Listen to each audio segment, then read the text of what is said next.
네, 시청자 여러분 안녕하십니까. 출발 증시와이드의 임동석입니다. 오늘은 10월 9일 화요일입니다. 화요일 순서 시작을 하겠습니다. 저희 프로그램 지상파 DMB 채널 U1 그리고 KT 올레 IPTV로도 함께 하실 수 있습니다.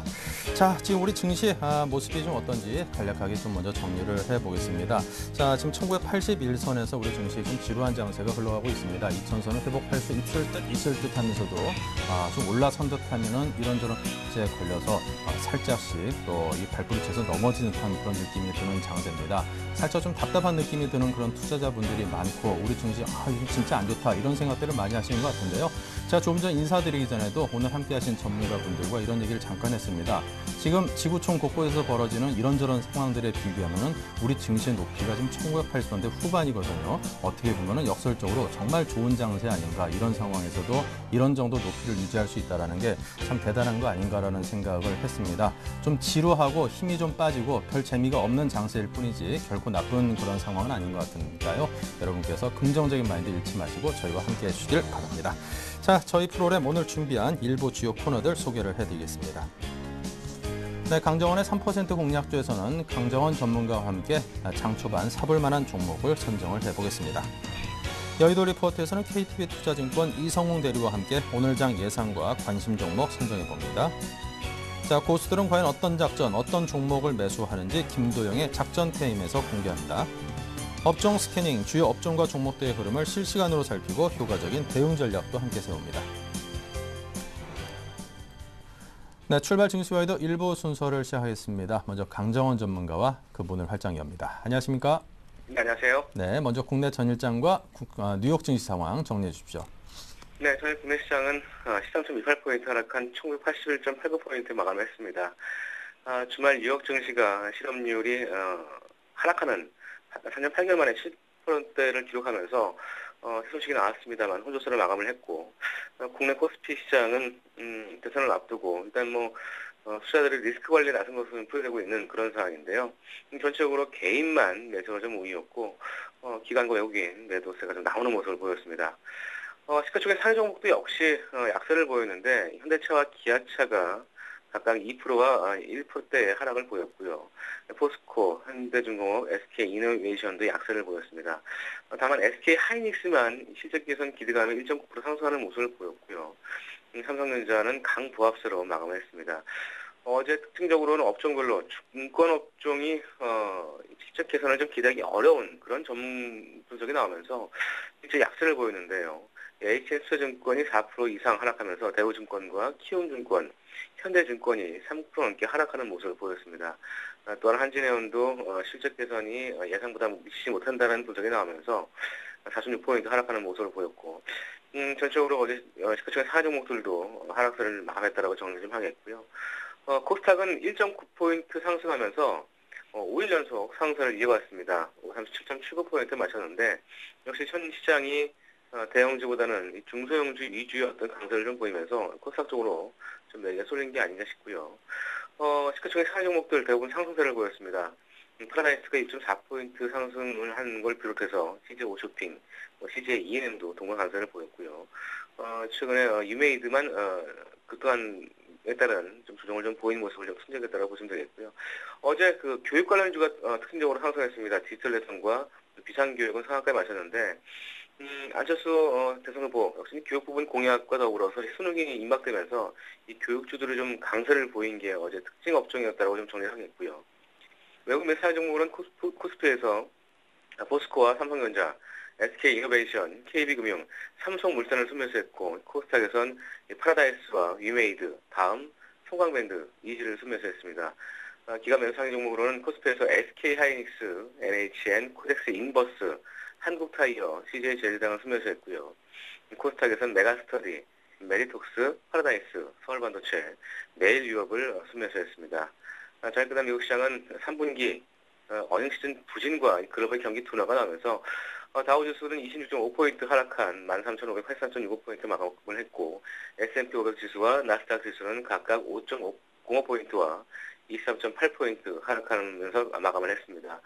3분기 역시 국내 기업과 마찬가지로 미국 기업들의 어닝 시즌도 실망스러울 것이라는 우려가 좀 나온 상황이고요. 유럽과 중국, 역시 세계 경기 둔화 우려가 또 부각되면서 하락하는 모습을 보였습니다.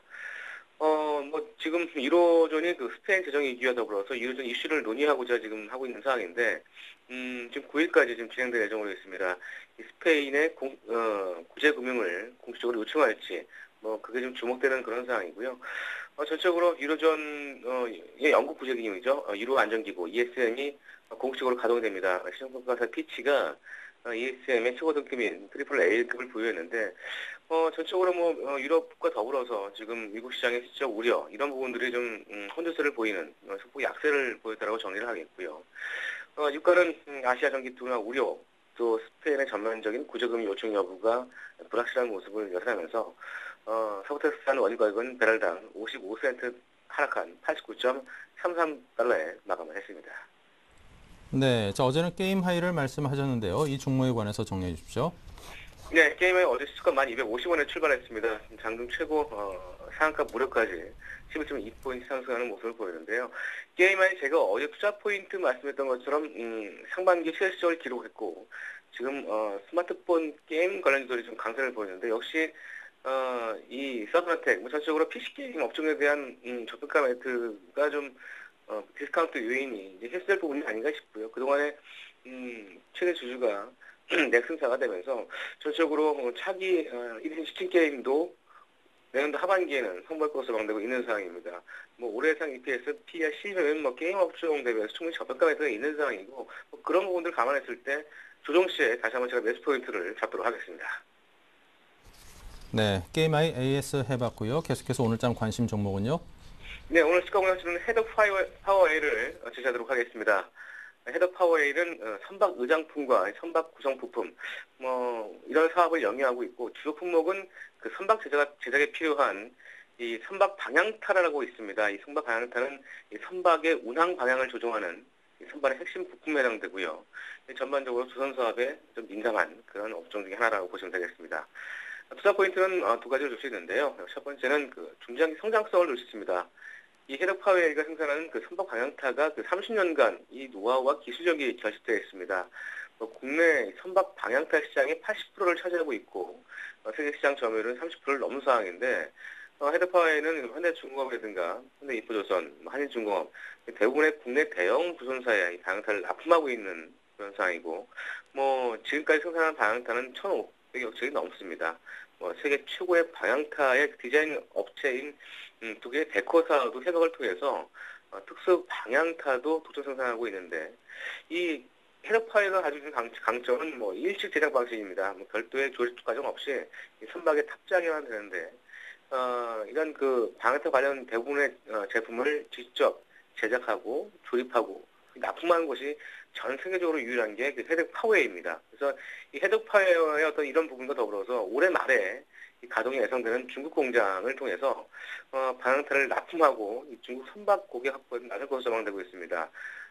중국은 그 발주 선봉량 기준으로 해서 2008년도에 우리나라를 제치고 이제 세계 1위를 차지하고 있고 지난 2010년까지 세계 1위를 차지했습니다. 중국 선박 시장 진출은 의미가 있는 상황인데 특히 이제 중국의 이 러더 시장, 제가 말씀드렸던 선박 방향타 시장은 기술력이 좀 부족한 상황입니다. 그래서 이 헤드 파워웨이에 계약할 가능성이 상당히 많은 상황이고요. 지난해 초에 세계 1위 그 선박 방향타 설계 회사인 독일의 베커사도 MOU를 체결하면서 이 특수형 러더 시장에 대한 한국의 헤드 파워웨이 기술력을 인정한 상황입니다. 그래서 이런 부분과 더불어서 중국 시장에 대한 성장성 역시 우리가 기대할 수 있는 부분이고요. 두 번째는 저평가 매력을 줄 수 있는데요. 단기 기준 실적이 추정했을 때 올해 예상 EPS가 942원입니다.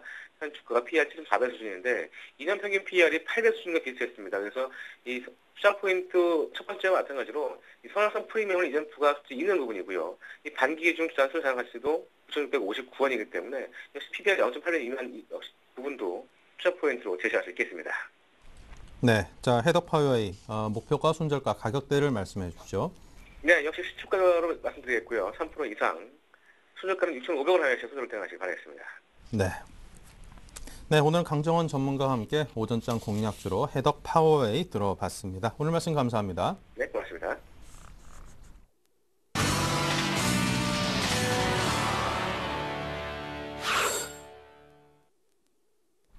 네, 이제 막 개장을 눈앞에 두고 있습니다. 이제 막 9시 정각 정규 장이 시작이 됐는데요. 오늘 거래소는 소폭 빠졌습니다. 2.45포인트가 빠지면서 1979.44, 그리고 코스닥은 0.95포인트가 오른 538.74로 강보합, 약보합으로 양시장이 출발을 했습니다. LNS 파트너스의 하창모 팀장, 라이징스탁의 홍희진 팀장 모시고 함께하겠습니다. 어서 오십시오. 반갑습니다. 네, 자, 양시장 출발 상황 보겠습니다. 먼저 하창모 팀장님, 코스피 어떻습니까?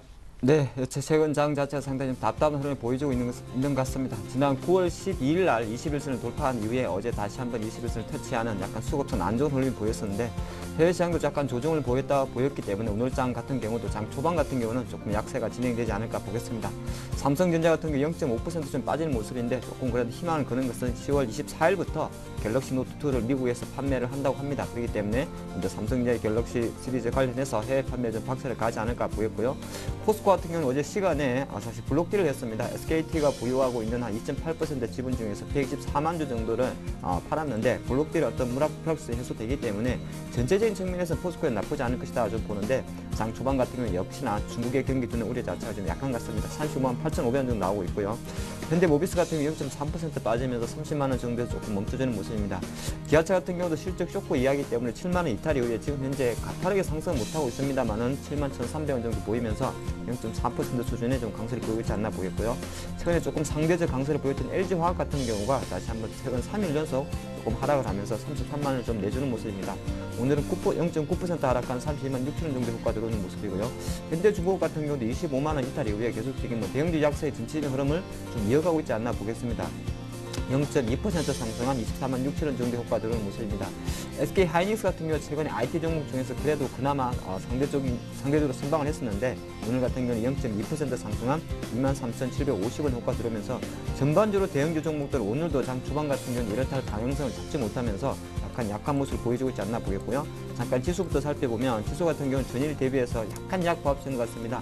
1981.34포인트 수준을 보여주고 있는데 일단 전체적인 흐름 자체가 오랜만에 21선을 처음 왔기 때문에 여기서 바로 내려가기보다는 그래도 또 작지만 또 소폭 하방 지지 위에 반등도 좀 기대할 수 있는 포인트가 되지 않나 보겠고요.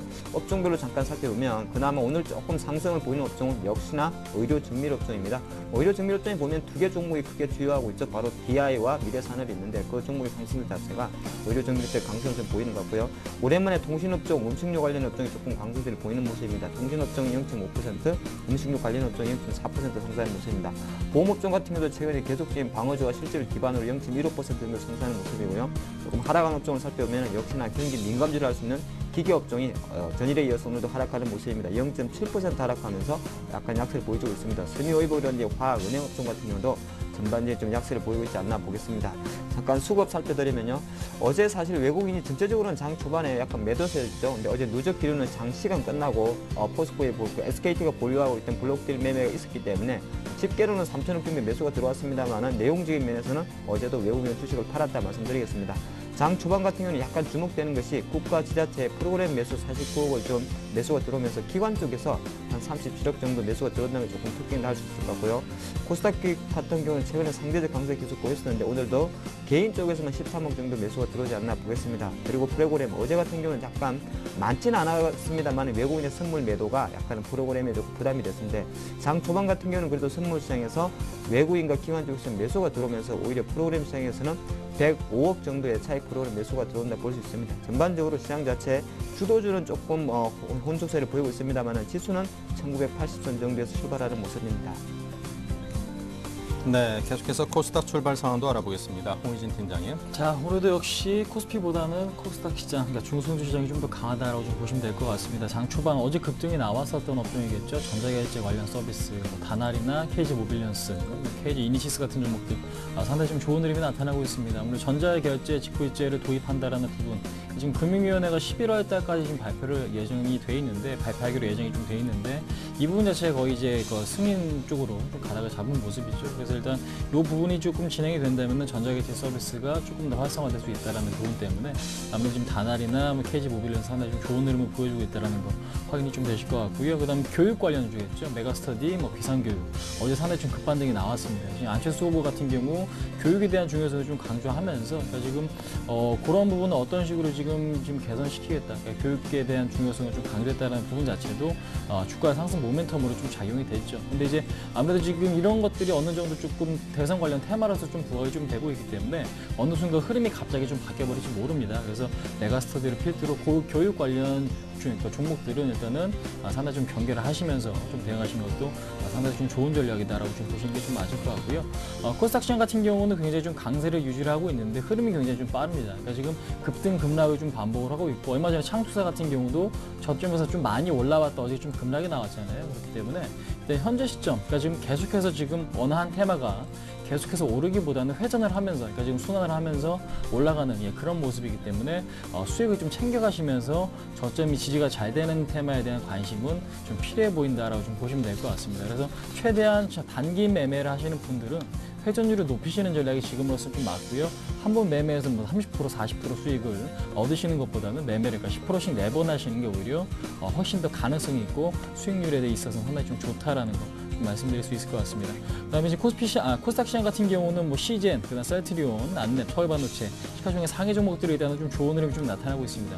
그다음에 지금 SM 같은 경우도 일단은 1%대 강세가 좀 나타나고 있죠. 어제 하락했지만 오늘 다시 한번 좋은 흐름이 좀 나타나고 있는 모습이고, 인터플렉스 그동안에 상당히 좀 지지부진한 흐름이 좀 나타났었는데 일단 다시 한번 좀 강세 기조를 좀 이어지면서 아무래도 지금 부품주에 대한 긍정적인 마인드가 좀 유지가 되고 있다라고 보시면 될 것 같고, YG엔터 같은 경우도 어제 9%가량 급락에서 좀 벗어나는 흐름이죠. 오늘 지금 9만 원대 다시 한번 안착을 좀 보여주고 있는데, 아무래도 급락 이후에 반등이 나온다면은 5% 이상권의 반등도 좀 기대해 볼 수 있을 것 같습니다. 그래서 SM이나 YG, 근데 이제 SM이 살아있으면 YG가 다시 한번 상승세를 유지할 가능성이 높기 때문에 현재로서는 지금 엔터 관련주들은 다 같이 죽느냐 아니면은 어느 한쪽이 살아있다면은 그 키 맞추기가 지금 나올 수가 있기 때문에 SM이나 YG나 뭐 둘 중에 아니면 로엔 같은 종목들이 살아있다면은 긍정적인 관점으로 보시는 것이 좀 맞다라고 좀 보여지고 있고요.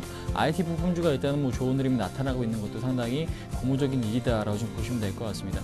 그다음에 수급적인 부분 간단하게 좀 말씀드리면요, 외국인들은 한 13억 정도 매도를 보여주고 있고, 기관 같은 경우는 2억 정도 좀 매도가 좀 나오고 있는데, 어제 같은 경우도 오후장 가면서 기관들의 매수가 좀 늘어났다는 걸 확인해 보실 수가 있습니다. 그래서 오늘 같은 경우도 역시 기관들의 매수가 좀 늘어나는 흐름이 연출이 된다면 코스닥 시장은 긍정적인 관점으로 보시는 게 좀 맞을 것 같고, 근데 이제 지수상으로 봤을 때는 246포인트, 550이겠죠. 550포인트가 굉장히 좀 강력한 저항대이기 때문에 그 구간에서는 상당히 조금 횡보를 거칠 가능성이 높습니다. 그래서 일단 단기 고점을 뚫어냈죠. 535포인트를 뚫어냈기 때문에 주가 자체는 540포인트 이상까지는 무난한 상승이 충분히 좀 가능한 시점이다라고 좀 보시는 게 좀 맞을 겁니다. 그래서 중장기적으로 봤을 때는 550을 뚫어낸다면 그 이상도 가능하기 때문에 지금 시점에서 코스닥 시장에 대한 긍정적인 마인드는 여전히 좀 유효하다라고 한번 말씀드릴 수 있을 것 같습니다. 네, 자 이렇게 해서 양시장의 출발 상황 분위기 대강 정리를 해봤고요. 계속해서 외환과 채권 시장의 흐름을 살피겠습니다. 한양증권의 전소영 연구원입니다. 안녕하십니까? 네, 안녕하세요. 네, 외환 시장의 현재 진행 상황과 오늘 장 전망을 해주십시오. 네, 오늘도 달러원 환율 보합권에서 움직이고 있는 모습입니다. 전일 대비 50전 하락한 1111원 50전에 거래 출발하고 있는데요. 세계은행에서 중국의 경제 성장률을 7.7%로 하향 조정을 했습니다. 이 밖에도 독일의 산업생산인 전월 대비 0.5% 하락하면서 글로벌리 경기 둔화 우려가 다시 한번 부각이 되는 모습이었고요. 스페인에서도 전면적인 구제금융 신청이 가능성이 희박하다라는 이런 전망들이 나오면서 이런 불확실성에 달러화가 강세를 보였고, 유로화는 상대적으로 약세를 보이면서 1.30달러를 하회하는 그런 흐름을 보였습니다. 오늘 환율 같은 경우는 아무래도 1110원의 지지력을 계속 확인을 하고 있는 과정이라고 볼 수가 있겠는데요. 1110원을 하향 돌파하려는 시도가 벌써 어제와 그저께 두 차례에 걸쳐서 있었음에도 불구하고 쉽게 깨지지 않는다라는 것을 확인을 하면서 달러에 대한 저점 인식을 확산시키는 그런 모습을 보이고 있습니다. 이런 모습들은 결국에 수급상으로도 달러 매도세가 좀 주춤할 수밖에 없는 그런 환경을 연출을 하고 있는데요. 아무래도 이제 수급상으로 매도보다는 매수 결제 수요가 우위를 보임에 따라서 오늘 같은 경우는 5일 이동평균선을 상향 돌파하는지 여부가 좀 관건이 될 것으로 보입니다. 네, 외환시장에 이어서 채권시장의 흐름은 어떤지요? 네, 오늘 국채 선물은 전일 대비 2틱 상승한 106.37에 거래 출발하고 있습니다. 미국 채권 시장은 콜럼버스 데이로 휴장을 했고요. 하지만 이제 지난 간밤에 나타났던 경기 둔화 재료 자체가 채권 시장에 조금 우호적으로 작용하고 있는 모습입니다. 하지만 금리 수준이 이미 저점 부근에서까지 움직이고 있기 때문에 오늘 같은 경우 큰 변동성을 나타내지는 못할 것으로 예상이 되고 있습니다. 아무래도 내일 모레 목요일날 금통위가 예정이 되어 있고 특히 10월달 금통위가 상당히 중요한 변수로 작용을 하고 있기 때문에 시장 참여자들이 섣불리 포지션을 구축하지 않는 그런 모습들을 보이고 있습니다. 오늘 같은 경우는 김중수 총재가 국정감사에서 발언이 예정이 되어 있기 때문에 이런 부분들이 단기적으로는 조금 민감한 반응을 보일 수도 있겠지만 아무래도 금통위의 금리 결정까지는 당분간 포지션 플레이는 좀 제한이 될 것으로 예상이 되고 있고요. 외국인의 국채 선물과 그리고 현물의 순매수가 지속이 되고 있는 것은 심리적으로는 다소 우호적인 상황이라고 볼 수가 있겠습니다. 네, 자 지금까지 전소영 연구원과 함께 외환과 채권시장 정리해봤습니다. 감사합니다. 네, 감사합니다. 네, 다음은 여의도 리포트 김보람 아나운서입니다. 안녕하세요. 여의도 리포트 김보람입니다. 코스피가 좁은 박스권 흐름을 이어가고 있는 가운데 경제 전망은 어두워지고 있습니다. 각 증권사들은 시장 새로운 희망에 대해서 어디에서 찾고 있는지 증권사 리포트로 바로 확인하겠습니다. 먼저 현대증권입니다. 어닝 시즌 바텀업 대응이 중요한 이유, 신한금융투자는 미국 홀리데이 시즌에 대한 기대, 동양증권은 정체된 증시, 그 이유와 향후 전망에 대해 살펴봅니다. 한화투자증권에서는 모멘텀이 필요한 시점이라고 보고 있고요. KTB투자증권은 옵션 만기일 부담에 주의하자라고 뽑았는데요. 이 가운데 현대증권부터 자세하게 살펴보겠습니다. 현재 시장 단기적으로 외국인의 매수 탄력이 둔화된 상황이지만 미국 증시의 조정을 고려한다면 외국인 매수 기조에는 변함이 없다고 판단했습니다. Q3 시행 이후 매크로 지표 개선세는 당분간 증시에 우호적으로 작용할 것이라고 보며 다우지수가 밸류에이션은 물론 심리 측면에서 과열이 나타나지 않고 있어 증시의 추가 상승 가능성은 남아있다고 판단했습니다. 다만 중국 경기 부진으로 국내 소비 및 산업재 섹터의 3분기 실적 우려가 커진 상황에서 해당 섹터의 조정은 나타날 수 있다고 지적했습니다. 어닝 시즌하는 시기적 특성상 당분간 바텀업 대응이 중요할 것으로 판단했는데요. 실적 추정치가 빠르게 하향되고 있는 섹터에 대한 비중을 축소하고 기관 투자자가 매수하는 종목으로 편승 매매하는 전략이 유리하다고 추천했습니다. 이어서 신한금융투자입니다. 미국 Q3 시행 이전인 8월 공장 주문 건수가 감소했지만 운송 부분을 제외한다면 우호적인 수치라고 해석했습니다. 미국 연말 홀리데이 시즌은 통상 10월부터 시작하는데 이는 향후 운송 부문의 개선도 가능성을 높여주고 있는 부분이라고 분석했는데요. 따라서 2011년 홀리데이 시즌과 유사한 소비 고용지표, 다우 운송업 지수 호전을 기대해 볼 수 있다고 판단했습니다. 따라서 미국 홀리데이 시즌과 연동될 국내 증시 업종으로는 IT, 스마트폰 관련주를 꼽았습니다. 이어서 동양증권입니다. 동양증권은 코스피의 정체 이유에 대해 살펴봅니다. 먼저 미국 경기 서프라이즈 지수가 이전 고점에 근접한 만큼 지수의 추가적인 상승 모멘텀을 재고강의는 어렵다고 판단했습니다. 미국의 심리지표와 실물지표 간의 괴리가 커지고 있다는 점도 부담스럽게 작용한다고 해석했는데요. 스페인 국채금리도 5%라는 한계점에 도달해 있습니다. 스페인의 불확실성이 확대될 경우 국채금리가 상승에 더욱 어려워질 것이라고 전망했는데요. 따라서 지금은 미국 Q3 실행의 실물 경기 이전 여부와 스페인 구제금융 신청 여부가 시장 분위기 전환의 핵심이라고 판단하며 확인 과정 진행 이후 지수 추가 상승이 가능할 것이라고 내다봤습니다. 계속해서 하나투자증권입니다. 주도주 및 주도 세력이 없는 가운데 정책 모멘텀과 실적 시즌에 대한 기대감 약화로 지수 조정 국면이 지속되고 있습니다. 미국 고용지표 개선에도 조정세가 이어지고 있어 유로존의 정책 실행이나 중국의 경기 회복 시그널 등 새로운 모멘텀이 필요한 시점입니다. 따라서 2000선을 중심으로 30포인트 정도의 박스권은 여전히 유효하며 코스닥의 상대적 강세는 당분간 지속될 것이라고 내다봤습니다. 전략으로는 1980선 부근에서 IT, 자동차, 소재업종 대형주의 저가 매수 전략을 유지하며 실적 모멘텀이 유효한 중소형주의 선별적 대응을 강조했습니다. 네, 이 가운데 마지막 KTB투자증권 리포트 내용은 이성웅 대리와 함께하겠습니다. 안녕하세요. 그러니까?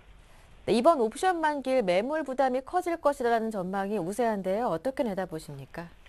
예, 우선 전체적으로 봤을 때도 그 매달 이제 옵션 만기일 때 본다고 하면은 롤오버가 많이 되면서 지수의 부담이 그렇게 크지 않은 상황이라고 좀 볼 수 있겠는데 이번 같은 경우는 그나마 좀 약간의 부담은 좀 있지 않을까라는 생각이 좀 들고 있습니다.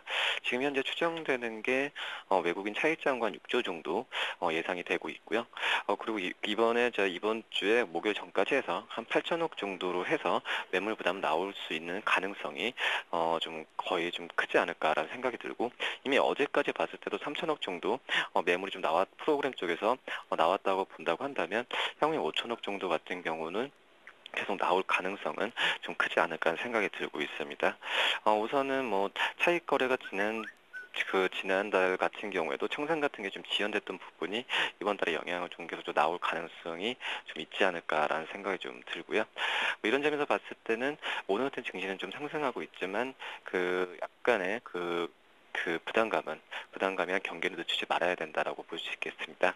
오늘 같은 경우는 뭐 경기 둔화가 우려되면서 전이 미국 증시가 좀 떨어졌는데 아직까지는 뭐 옵션 만기일도 있고 여러 이벤트를 앞두고 있기 때문에 불확실성은 계속 좀 이어질 가능성이 좀 크다라고 볼 수 있겠고요. 지금 현재 같은 경우에도 코스닥이 대비 좀 강한 모습을 좀 보여주고 있기 때문에 역시 코스닥에 대한 그런 관심은 계속적으로 갖고 가야 된다라고 볼 수 있겠습니다.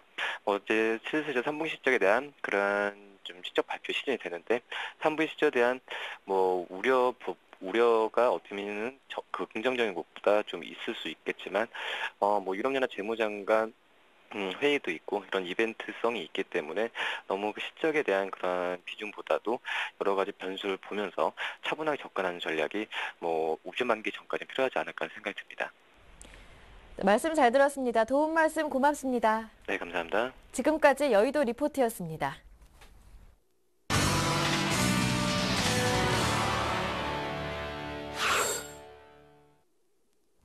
네, 고수들은 과연 오늘장 어떤 작전을 세우고 임하시는지 들어보겠습니다. 알파라이징 스타 김도영 대표입니다. 안녕하십니까? 네, 안녕하십니까? 네, 오늘장 어떤 전략 세워볼까요? 네, 일단 오늘장에선 저 역시도 이제 현물 장세는 아니다라는 생각을 갖고 있습니다. 그러다 보니까 눌림목에 대해서 최대한 공격적인 타이밍을 잡기보다는 어느 정도의 눌림목 부분에 대해서 분할 매수 전착을 좀 전반적으로 좀 보려고 하는데요. 아시는 바와 같이 최근 거래일수 대비해서 보시는 화면에서 외국인들의 매도가 시장 출발과 함께 계속해서 연일 나오고 있다라는 점, 그다음에 종가상으로 매수 전환이 좀 되지 않고 있다라는 것, 또한 기관 쪽에서는 필요학 조건 속에서 펀드 환매 쪽에 대한, 그리고 또한 만기를 앞두고 나서 연기금과 국가지방 쪽에서 매도 압박이 선취적으로 나오는 부분을 봤을 때는 현물 쪽에서는 역시 즐거움이 좀 없지 않나, 부족하지 않나라고 판단이 되고 있고요. 파생시장에서 지금 개인들이 공격적으로 이렇게 1,000억이 넘게 들어오고 있습니다. 초반부터 오히려 이제 해외 증시 디커플링과 현상 속에서 최근에는 커플링이 나오다가 디커플링은 오늘 저점 매수로 좀 위쪽으로 붙여주고 있는 모습인데요. 오히려 이렇다면 오늘 단기 박스권 쪽에 걸려들면서 시장이 재미없는 양상이 되지 않을까라고 판단이 되고 있습니다. 그러면 개인들의 매도가 나오지 않는다라고 하면 오히려 시장은 선반영을 좀 미리 받은 것은 아니다라고 해서 자체 수급적인 부분에서 박스권의 조정 양상으로 또다시 프리미엄 빼기지 않을까. 그래서 대형주 쪽에서는 중소형주 쪽도 마찬가지로 눌림목 매수 타이밍을 좀 노리면서 오전은 좀 관망하고 있다라고 말씀드리겠습니다. 네, 자 그렇다면 이 어려운 장에서 5장 공략주는 어디일까요? 예, 금일 시장 같은 경우는 제가 여러분들한테 말씀 좀 드렸던 부분 쪽에서 조금 의아한데 이 위치에서 이 종목이랄까 얘기를 할 수 있는 대형주 쪽에선 한국금융지주를 말씀을 좀 드려보도록 하겠습니다. 한국금융지주를 지금 보시는 화면에서 살펴볼 수가 있겠는데요. 고점 부분에 대해서 슈팅이 나오고 나서 자 지지력 테스트를 지금 38,000원대 초반부에서 지지력 테스트를 하고 있습니다. 그런데 현재 기준에서 밑으로 내림목, 즉 오늘 시장에서 지금 봤을 때는 39,300원에서부터 38,800원 밴드 속에서 매수 타이밍을 잡고 비중 10%를 먼저 잡아 놓으신다면 이번에 시장이 만기의 부분에서 먼저 조정을 가격적으로 받고 있는 위치이기 때문에 수급적인 측면에서 한국금융지주, 증권주가 금융섹터가 제가 이번 양적 완화에 대한 수혜가 최대가 될 수 있다라고 말씀드렸거든요. 그래서 오늘 부분에서도 이탈 나온다고 해봤자 이 저저렴에 대한 분할 매수 원칙을 추격 매수를 하지 않는다면 위쪽에 리바운딩을 파동을 칠 수 있게 된 단기적인 트레이딩 관점에서는 대략 4,500원 이상 정도의 차익 실현을 좀 하시면 좋겠고요. 중기적인 목표가에서 조금 스윙을 나는 끌고 한번 가보겠다라고 하신다라고 한다면 41,500원 정도까지 목표가를 설정하면서 타이밍을 잡아볼 수가 있겠고요. 그다음 최근에 바이오가 꿈틀거리다가 좀 조용해졌었죠. 그 다음에 중소형주 쪽으로 볼 수 있는 RNL 바이오입니다. 뭐 여러분들 생각에서는 다중바닥에서 이렇게 급등한 종목이지 않나, 위험하지 않나라고 판단해 볼 수 있는데요. 최근에서 외국인과 기관의 보유 수량들이 조금 증가되고 있고 자체 모멘텀을 가지고 있는데요. 실제적으로 다른 바이오 대비해서 견고한 조정을 좀 이렇게 받았습니다. 그런 부분 속에서 현재 오늘 리바운딩 자체를 치고 있지만 제가 말씀드렸죠. 추격 매수 오늘 안 한다, 할 생각조차 없다라고 했습니다. 옵션 만기 전까지는 저희는 추격 매수 할 생각이 없는데요. 현재 밴드 부근의 최저점은 4,800원. 과연 줄까요? 주지 않을 확률이 조금 높겠죠. 실제적으로 본다라면 4,850원에서 4,950원 밴드 속에 비중 10%를 집어넣으시고요. 지금 5,000원대 부근에는 추격하지 않겠습니다. 만약 5,000원대 부근에 추격을 하고 싶으신 분이 있다라면 5,060원을 돌파를 하는 시점에 매수세가 강화된다면 따라붙어서 직전 고점보다 조금 더 낮은 5,400원대 부근을 한번 노려보도록 하겠고요. 만약 5,400원대 절반 비중 이익 실현하고 나서 추가적으로 슈팅이 나온다라면 등배 기준에서는 6,200원 정도 설정하는 최대 목표가를 설정하는데요. 단 손절 라인은요 반드시 지켜져야 될 자리가 있겠죠. 4,620원이다라고 말씀을 드려보도록 하겠습니다. 네, 자 RNL 바이오 등에 대해서 들어봤습니다. 저점 다지고 좀 급하게 올라가는 종목이라 살짝 불안한 감도 드는데요. 용기가 좀 필요한 종목인데 싶네요. 알파라진 스탁의 김도영 대표였습니다. 감사합니다. 네, 감사합니다.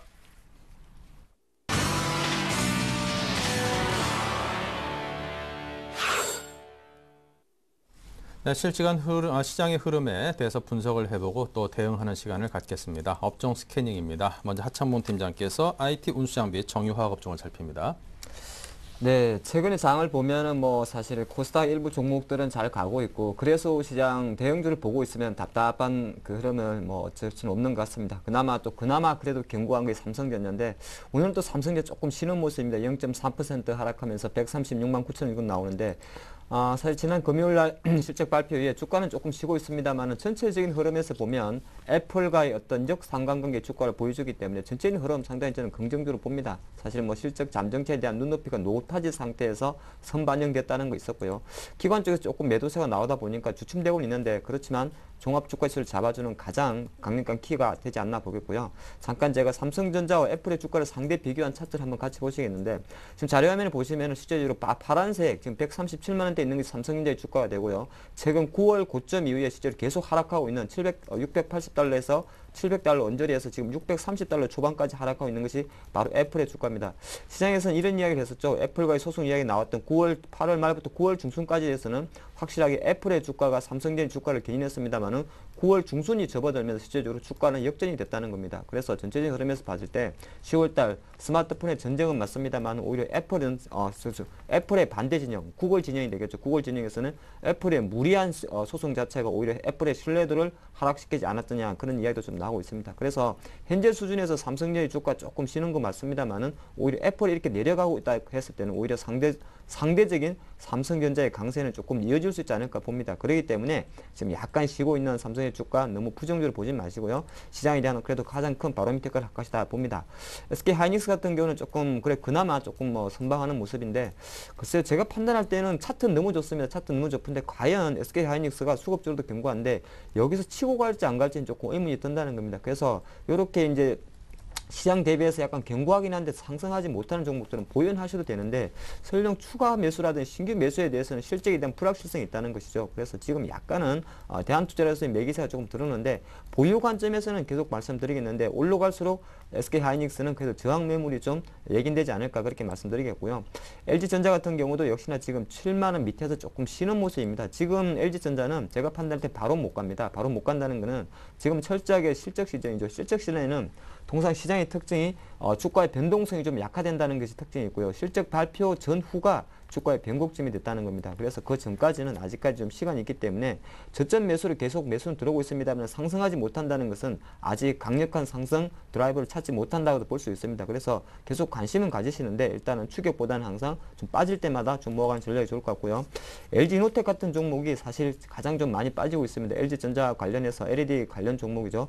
어느새 이제 8만 원 벽까지 이탈을 했는데 제가 그 트렌드를 보니까 조금 지난 사후적입니다만은 9월 말 정도에 8만 6천 원 벽을 이탈하면서 약간 상승 트렌드 라인이 깨져버렸습니다. 깨져버렸기 때문에 상승 트렌드 라인이 이렇게 깨진 종목들은 실제적으로 저점을 논하기보다는 하락 진정이 우선 급한 겁니다. 얼마까지 내려가는 게 중요한 게 아니고요. 진정이 좀 급한데 최근에 약간 거래량 감소까지 이어지는 거 보면 일단은 LG노텍 틀을 물량은 다 틀었지 않나 봅니다. 그래서 일단 강한 양봉이 나오기를 조금 기대해야 되는데 아직까지는 뭐 다른 뭐 IT 핸드폰 섹터보다도 이 뭐 LED 섹터 자체도 오히려 더 부진한 섹터이기 때문에 조금 약하지 않나 그렇게 말씀드리면서 역시나 전기전자 업종에서는 그래도 삼성전자, 하이닉스 정도만이 조금 강세를 보이고 있다 말씀드리겠고요.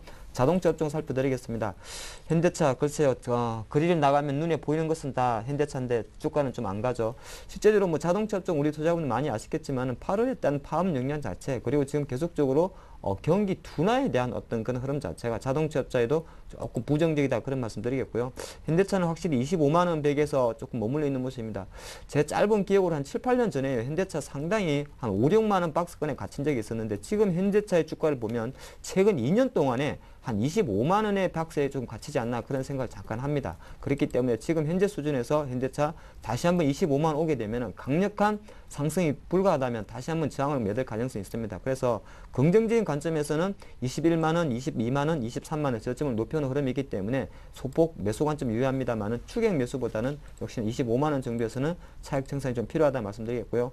자동차 부품주 중에서 가장 그나마 견고하다 생각하는 현대 위아 같은 경우도 역시나 기관의 그 매도 수급에는 어쩔 수가 없는 것 같습니다. 17만 5천 원까지 어느새 떨어졌죠. 사실 뭐 9월 말 이후 지금까지 시장의 가장 큰 키워드를 뽑으라 그러면 그것은 바로 투신의 차익 매물이었습니다. 그 투신의 차익 매물에 바로 현대 위아도 있지 않았나 말씀드리겠고요. 19만 5천 원까지 갔던 현대 위아의 주가가 지금 내려가는 것은 실제적으로 뭐 실적이 안 좋아서라기보다는 실적은 사실 자동차 부품주 중에서 가장 좋습니다. 가장 좋은데 자전거 섹터 중에서 가장 좋다고 할 수 있는데 누가 뭐라 그래도 차익 매물이지 않나 봅니다. 그래서 주가 제가 판단할 때는 지금 최근 뭐 17만 원 정도에서 어제 반등을 해줬는데 조금 넓혀서 본다면 한 18만 원, 17만 원 밴드에서는 1차 매수 그리고 조금 더 보수적으로 본다면 한 17만 5천 원에서 16만 5천 원 정도에서는 현대위아 포트에 담을 수 있는 그 위치에 왔지 않나 말씀드리겠고요.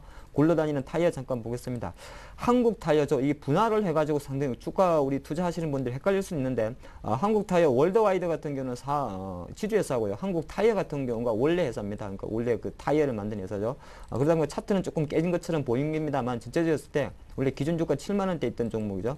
산타 같은 경우는 최근에 소리 없이 조금씩 올라오는 모습입니다. 사실 뭐 다른 종목보다도 제가 한국 타이어에 대해서는 오히려 매수 관점 좀 유효하지 않나 말씀을 좀 드리겠고 이게 분사 이후의 가격이기 때문에 투자자분들 좀 혼동이 올 수 있습니다만은 전체적으로 국내 1위 한국 타이어에 대해서는 좀 긍정적이다 그런 말씀 좀 드리겠습니다.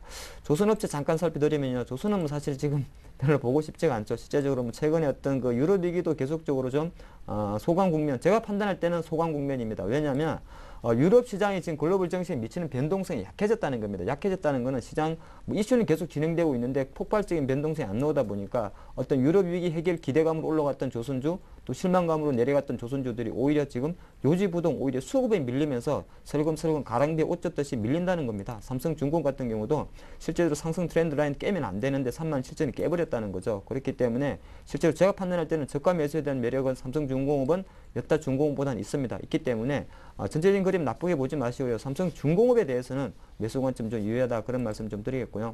화학주로 잠깐 넘어드리겠습니다. 화학주는 최근에는 봤을 때 특별히 제가 볼 땐 모멘텀이 좀 없어요. 국제 유가 자체가 지금 90달러 밑에 물론 경기 둔화 우려보다는 지정학적 리스크 때문에 국제 유가가 90달러 밑에 있긴 있습니다만은 전체적인 그런 것이 화학주에 일단 센티멘탈적 영향을 좀 미친다는 것이요. 실적 대비해 가지고 정유주는 철저하게 약간은 그 펀더멘탈이 아니라 감성적으로 많이 움직입니다. 그러다 보니까 SK이노베이션 조금 16만 원 밑에 약화 있는데 사실 뭐 15만 원 정도 지지하고 많이 오른 게 있기 때문에 충분히 밑에서 매집한 어떤 세력들은 충분히 시장이 답보 상태를 보이기 때문에 차익 욕구 들어갈 수 있습니다. 그런 관점에서 오늘의 양봉 속지 마시고 차라리 음봉에 매수하는 전략이 오히려 어떨까 싶습니다. LG화학 같은 경우를 살펴드리면요. LG화학은 그나마 가장 화학 섹터 중에서 탑으로 꼽히는 종목입니다. 그러다 보니까 기관들도 계속적으로 콜을 들어갔던 종목인데 최근에 주가 흐름을 짧게 보면은 약간 단기적으로 쌍봉을 그려버렸다는 거죠. 쌍봉을 그렸다는 것이 실제로 단기 약간 차익 실현이 들어갔다는 것이고요. 물론 LG화학 같은 종목을 21선 이탈했다고 손절할 필요는 없습니다만은 이 종목 같은 경우 일단 차익 욕구에 들어갔다는 것인데 제가 판단할 때는 오늘 수준이나 32만 원 수준이나 한 31만 5천 원 수준에서는 1차 매수 밴드에 나오지 않나 말씀드리겠고요. 오랜만에 보면요. OCI입니다. 뭐 18만 원 정도 나오는데 OCI는 왜 내려간지 우리 투자분들 많이 아시죠? 19만 원 정도 원래 단기적인 바닥권이었는데 이 웅진 사태 때문에 OCI는 또 의뢰를 받고 있죠. 왜냐하면 그렇지 않아도 태양광 산업에 대한 부정적인 시각이 많았는데 웅진 사태가 터지다 보니까 과연 태양광이 얼마나 심각하길래 웅진그룹이 코에 정수기 팔아먹고 태양광 투자했다가 이 난리가 났느냐. 그런 심리 자체가 실제적으로 여타 종목, OCI나 하나케미컬 같은 종목에 오히려 간접적인 피해를 미치고 있다. 그런 말씀 드리겠습니다. 그렇기 때문에 OCI가 지금 오늘 수준에 조금 반등하고 있는데 전체적인 흐름은 일단 웅진코웨이 사태에 따른 투자 심리 악화가 약간은 주가 발목이 되지 않나 말씀드리는데 제가 생각할 때는 뭐 글쎄요. OCI 같은 주가는 18만 원이니까 계속 이렇게 이제 내려갈 때마다 물타기 하다 큰일 나긴 하는데 글쎄 한번 조금 기다려보는 것도 나쁘진 않을까 보면 18만 5천 원 정도 오게 되면은 약간은 그때는 좀 조심스럽게 다시 한번 재매수도 관영한 가격대 오지 않겠나 그렇게 말씀드리겠습니다. 네, 자 계속해서 철강, 기계, 금융건설에 대해서는 홍희진 팀장께서 정리해 봅니다. 자, 일단 경기 민감주죠. 철강, 기계, 뭐 금융, 지금 건설도 마찬가지지만 경기가 무엇보다 중요합니다. 그러니까 경기가 지금 어느 정도 좀 좋아질 수 있다라는 기대감이나 시그널이 좀 나온다라면은 주가가 좀 좋아지겠지만은 제가 지난번에 말씀드렸던 드렸던 전략과는 좀 다른 전략을 좀 말씀드릴까요? 그러니까 지금 아무래도 좀 중국에 대한 기대감이 살아있는 업종 자체가 기계랑 이제 철강인데 아무래도 지금 올해보다는 내년 쪽을 보시고 지금 이 종목을 좀 접근하자라는 말씀 한번 드려보도록 하겠습니다. 이유 자체는 그거죠. 그러니까 지도자가 지금 변경이 올해 예정이 돼 있는데 지금 중국 같은 경우는 아무래도 지금 지도자가 변경이 될 때, 그러니까 지금 경제 성장률이 둔화가 되는 경향이 상당히 좀 많습니다. 그렇기 때문에 현재로 이렇다 뭐 경기 부양책을 쓰고 있지 않아요. 뭐 금리 인하라든지 뭐 돈을 푼다거나 그러니까 이런 정책들이 아직까지는 중국 쪽에서 지금 나와 있지 않기 때문에 오히려 지금 돈을 지금 뭐 회수하는 그런 단계가 좀 진행이 됐었어요. 그렇기 때문에 현재로서는 지금 중국 관련주는 올해에 대한 부분보다 내년까지 그렇기 때문에 현재로선 중국 관련 철강주 특히 뭐 현대제철도 그렇고 지금 뭐 고려제강 같은 경우도 상당히 좀 우량주인데요. 그 다음에 뭐 세아제강 그러니까 이런 종목들 같은 경우는 하방 경직이 좀 나와준다. 특히 이제 세아제강 보시면은 지금 어느 정도 좀 박스권의 흐름이 좀 나타나고 있죠. 그러니까 주가가 1차적인 상승 이후에 추가적인 하락이 나오지 않고 옆으로 좀 기고 있습니다. 근데 옆으로 기고 있는 구간이 지난번에 고점으로 작용했던 저항대죠. 그렇기 때문에 이 종목 같은 경우는 이 저항대만 뚫는다면 추가적인 상승이 좀 충분히 가능하다. 그래서 일단 지금 철강 업종 같은 경우에도 뭐 포스코를 보시는 것보다는 뭐 지금 상당히 좀 탄력이 좋을 수 있을 만한 종목들. 그러니까 현대제철도 제가 볼 때는 좀 아닌 것 같고요. 풍산이라든지 세아제강, 그다음 고려제강 같은 그러니까 바닥을 확실하게 좀 다져주고 있고 지지가 어느 정도 좀 양호하게 들어온 종목이 상당히 메리트가 있습니다. 그래서 지금 시점에서는 지금 보시면은 세아제강이라든지 고려제강, 그다음 풍산 같은 종목들 어느 정도 지지가 좀 되고 있고 그 지지가 되고 있는 구간 자체가 고점 라인. 그러니까 이 얘기는 뭐냐면요.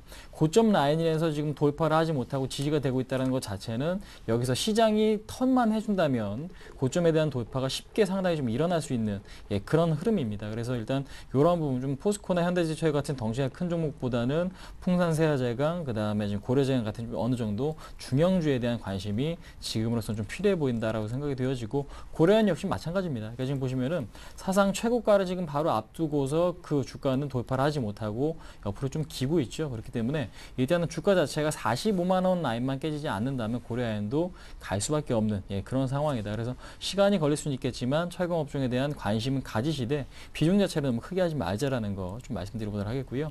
그다음에 기계 같은 경우는 오늘 두산중공업 역시나 안 좋은 리포트가 나왔습니다. 수준 모멘텀이 지금 상당히 지지부진하다라는 부분 나오면서 지난번에 차트 흐름이 상당히 좀 안 좋았었죠. 그래서 다소 시간이 걸릴 수 있다. 접근을 하지 말자라는 관점으로 제가 말씀드렸는데 역시나 지금 줄줄 흘러내리는 모습이죠. 급락보다 더 안 좋은 게 줄줄 흘러내리는 모습입니다. 왜냐면은 올라갈 것 같고 하루 등락률이 크지 않기 때문에 기대감이 상당히 좀 가질 수 있을 만한 그런 흐름이지만 주가는 결국에는 계속해서 빠지는 흐름이 연출이 되고 있다. 그러니까 쉽게 말씀드리면 두산중공업은 아직까지는 관심 가질 때가 아니시고요.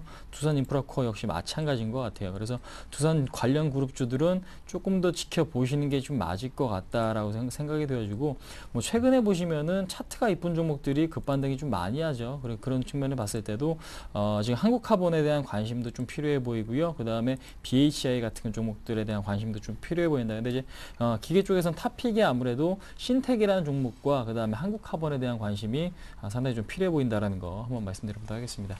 그다음에 건설업종 같은 경우도 역시 어렵죠. 지금 가장 중요한 거 수주인데 지금 대림산업도 올해 목표치에 지금 절반의 수준밖에 지금 미치지 못했습니다. 10월 달인데요, 벌써. 지금 남은 2달 동안 뭔가 굉장히 좀 큰 건수를 좀 따내야 될 텐데 우리나라 건설업체들이 아직까지 상당히 상당히 좀 어려운 흐름이 좀 나타나고 있고요. 최근에 지금 유가가 좀 하락을 하면서 오일머니에 대한 유입 기대 이 부분도 상당히 좀 어렵게 됐죠. 그래서 상당히 좀 시간이 걸릴 수밖에 없다. 그러니까 지금 가장 중요한 부분은 어느 정도 좀 경기가 좀 개선이 돼야 되기 때문에 근데 이제 가장 중요한 부분이 있습니다. 그러니까 종목 자체에 포기하긴 일러요. 그러니까 지금 종목에 대한 부실보다는 현재로서는 돈이 유입될 수 있는 상황이 아니다라는 것만 좀 인정하시면 될 것 같은데 대우건설이나 대림산업, 삼성물산에 대한 관심은 여전히 좀 유효합니다. 그러니까 지금 어떤 업종이나 종목이 간다면 이 전에 강했던 종목이 다시 가는 경향이 상당히 좀 많기 때문에 건설업종에 대한 관심이 있으신 분들은 반드시 그 전에 탄력이 좋았던 대우건설이나 대림산업 그 다음에 삼성물산 같이 좀 안정성 있는 종목에 대한 관심이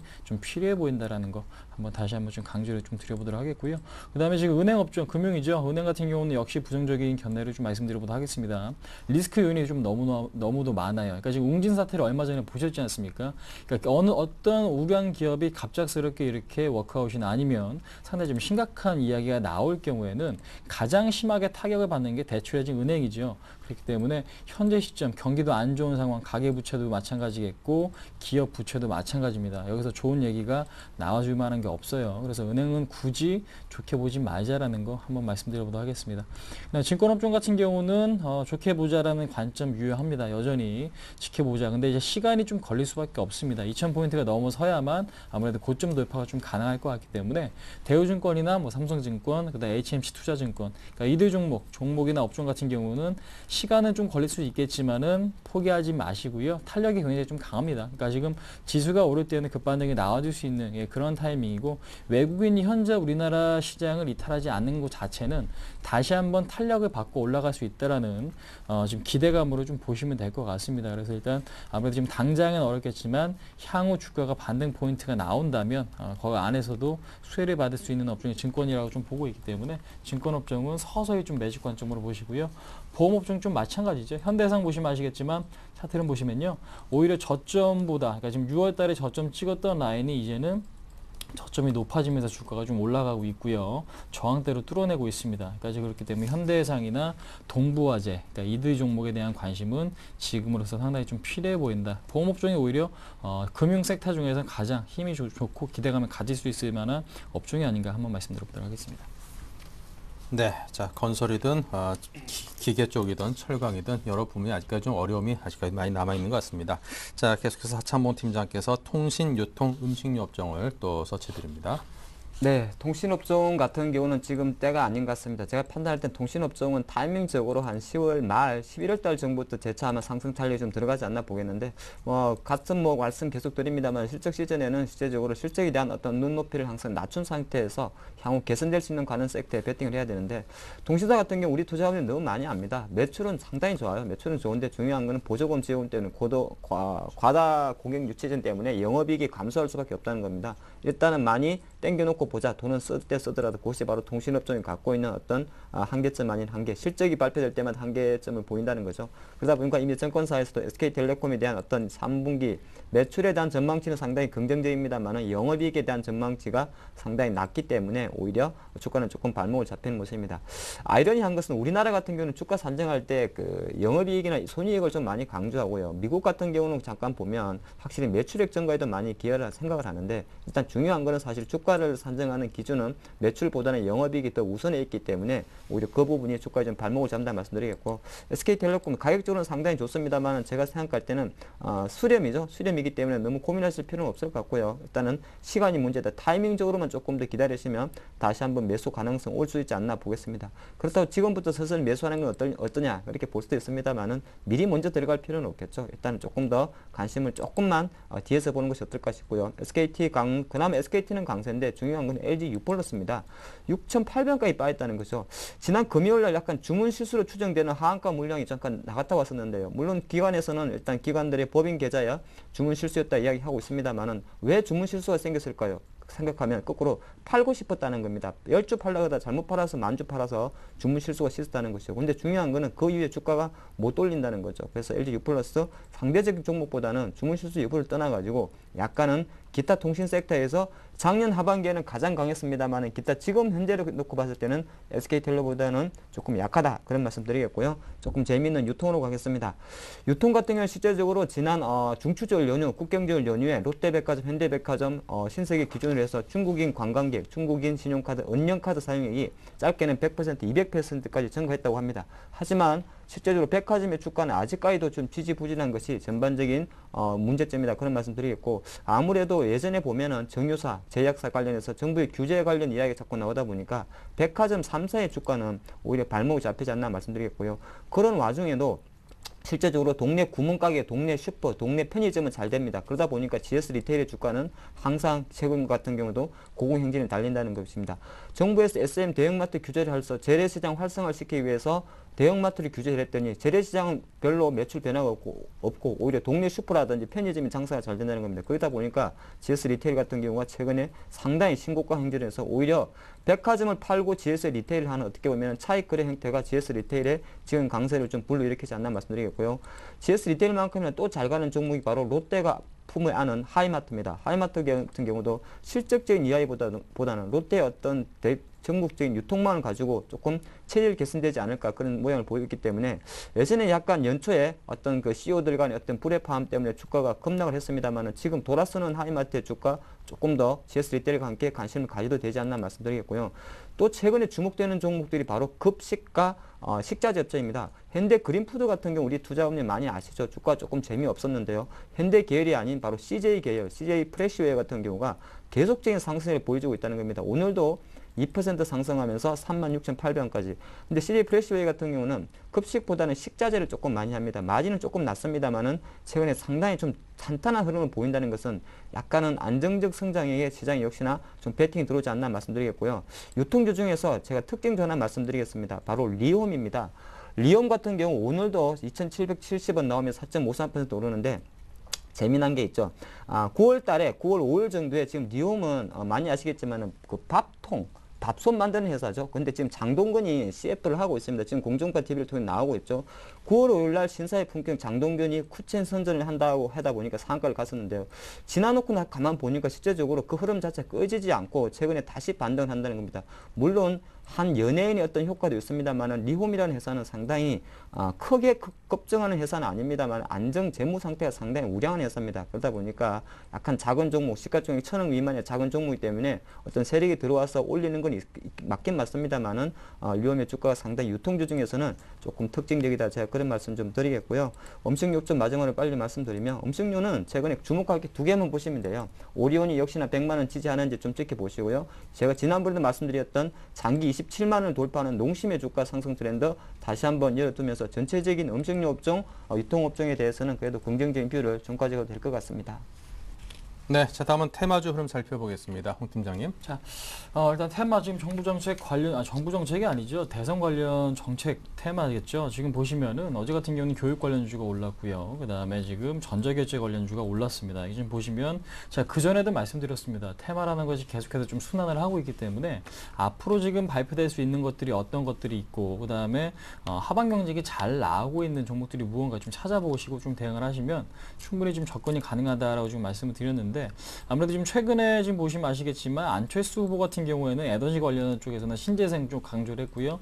스마트 그리드 강조를 했죠. 그랬더니 스마트 그리드 관련주가 급등이 나왔습니다. 그다음에 교육 관련주도 그렇고 일자리도 그렇고요. 그러니까 지금 정부 정책 같은 경우, 그러니까 지금 대선 정책 같은 경우는 지금 그 후보들의 공약이 어떤 것들이 있는지 좀 면밀히 좀 살펴보시고 대응 전략을 좀 짜시는 게 좀 좋을 것 같고요.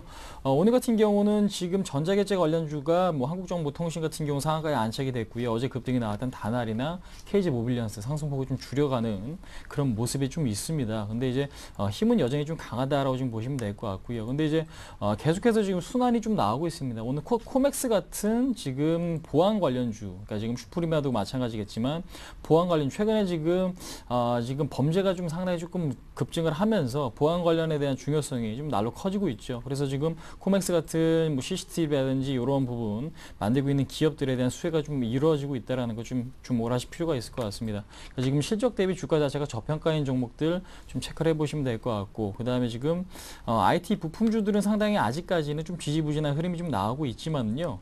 지금 보시면은 바이오 관련 테마가 다시 한번 좀 부각을 받고 있습니다. 지금 오늘 같은 경우도 뭐 하이텍팜도 그렇고 인포피아 같은 종목들도 그렇고, 그러니까 지금 바이오 관련 테마 같은 경우는 고령화 사회와도 좀 연관이 있죠. 그렇기 때문에 하이텍팜 같은, 그러니까 지금 항생제 원료를 만드는 기업인데 이 종목 같은 경우도 최근에 주가 자체, 그러니까 지금 이런 흐름이 좀 나와줘야 되죠. 그러니까 지금 주가 자체가 조정을 받을 때 거래량이 굉장히 평소보다 감소를 하면서 옆으로 기고 있는 흐름이 연출이 된다면 그 주식은 한 번쯤은 튀어오를 가능성이 높습니다. 그래서 이 종목 같은 최근에, 그러니까 주가 흐름 자체가 조정 시에 거래량이 대폭 감소가 되고 하방 경직이 좀 나와주고 있는 종목들이 무엇인가 좀 체크를 해보시면 앞으로 오를 수 있을 만한 종목들을 좀 관심 있게 보실 수가 있을 것 같고, 그 다음에 지금 스마트 기기 확산에 따른 수혜를 받을 수 있는 게 지금 보안 관련 업체겠죠. 플랜티넷도 그렇고요. 윈스테크넷 같은 경우도 그렇고, 플랜티넷 같은 경우는 오늘 지금 보합권에 머물러 있지만 최근에 단기적으로 급반등이 좀 나와 주었고요.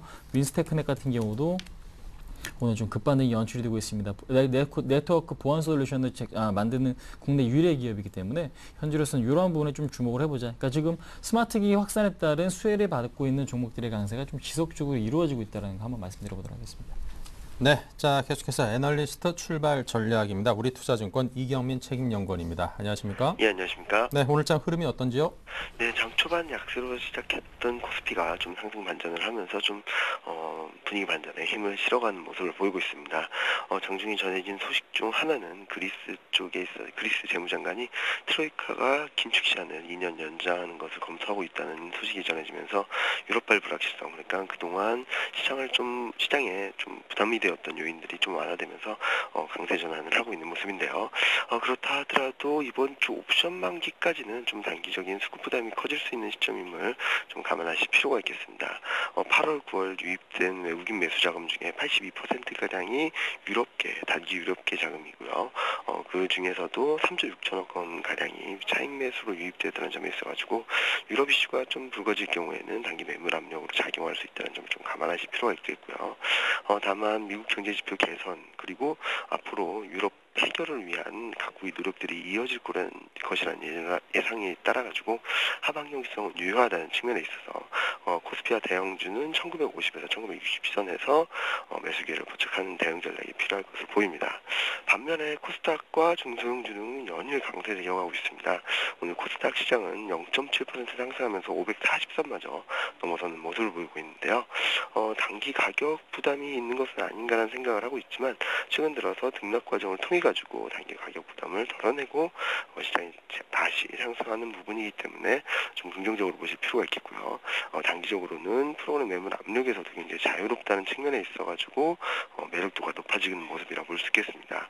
이와 함께 주목하실 부분은 중장기적인 측면에 있어서 구조적인 변화가 나타나고 있다는 점인데요. 우선적으로 코스닥 시가총액이 지난 주말 2000년 이후 최고치를 경신하면서 4년간 이어져왔던 코스닥 지수의 박스권, 그러니까 560포인트 전후를 넘어서려는 시도가 나타날 가능성이 높아지고 있습니다. 이와 함께 산업 트렌드의 변화 변화를 반영한 신고가 종목군들이 견조한 수요 기반을 토대로 상승 추세를 형성하며 시장을 주도하고 있다는 측면에서 코스닥 지수가 새로운 국면으로 진입할 가능성을 높이고 있는데요. 단기적으로 뭐 가격 메리트에 따른 등락 과정은 좀 있을 수 있겠지만 꾸준한 이익 증가세가 담보되는 종목들을 중심으로 주가 상승세가 전개되고 좀 단단한 흐름을 이어가고 있다는 측면에서 단기적인 측면뿐만 아니라 중장기적인 측면에 있어서도 코스닥 시장과 중소형주에 대한 관심도 꾸준히 가져보실 필요가 있다는 판단을 하고 있습니다. 네, 자 지금까지 이경민 연구원의 도움 말씀이었습니다. 감사합니다. 예, 감사합니다. 네, 그리고 하창봉, 홍희진 두 분 전문가께도 깊은 감사 말씀드립니다. 네, 자 출발 진수와의 1부는 여기서 마치고요. 잠시 후 2부에서 또 다시 뵙겠습니다.